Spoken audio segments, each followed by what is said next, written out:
Në një shtet të së drejtës, ka disa pritshmëri minimale për mënyrën si sillet një funksionar publik i nivelit të lartë, sidomos kur ai përballet me drejtësinë. Por duket se në disa raste, këto pritshmëri zëvendësohen me një standard të ri, emocioni procedurial. Rasti i Erion Veliajt është një ilustrim interesant i këtij standardi në zhvillim. Fillimisht, megjithse në mënyrë abuzive, ai kërkon të disponojë fizikisht aktet e dosjes në paraburgim. Gjykata, në përmbushje të kësaj kërkese, vendos që aktet t'i dërgohen nëpërmjet hetuesve të Byros Kombëtare të Hetimit. Deri këtu gjithçka në rregull, një procedurë model. Por më pas fillon pjesa emocionale e procedurës. Sipas procesverbalit të lexuar në seancë gjyqësore, në momentin që hetuesit paraqiten për të zbatuar vendimin e gjykatës, ata nuk priten thjesht si funksionar që kryejnë detyrën, por si objekt i një performance verbale me nota të forta artistike, fyerje, tone intimiduese, në fakt kanosëse, i drejtohet hetuesit me nuk ta fal, dhe një retorik që zorse do ta gjeje në ndonjë manual të etikës publike. Por mos u nxitoni të gjykoni, sepse sipas mbrojtjes, kjo nuk është sjellje problematike. Jo, është thjesht emocionale. Në këtë pikë lind një pyetje e thjeshtë. A kemi hyrë në një fazë të re të së drejtës,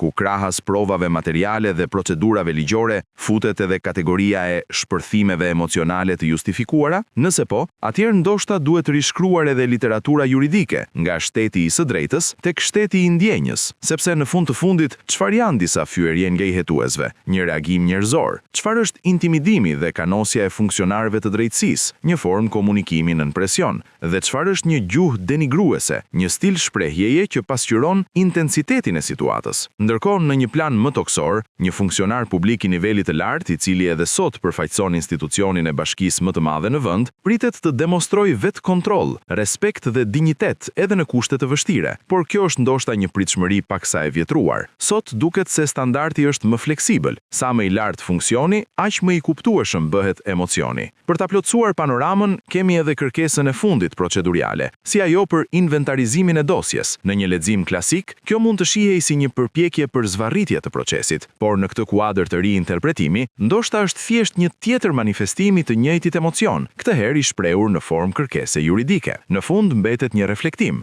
Nëse kjo është mënyra se si një funksionar i lartë sillet ndaj përfaqësuesve të drejtësisë kur është nën mas sigurie, është legjitime të pyesësh, jo me emocion, por me logjik, se si do të ishte sjellja e tij në kushte të ndryshme. Por ndoshta edhe kjo pyetje është emocionale.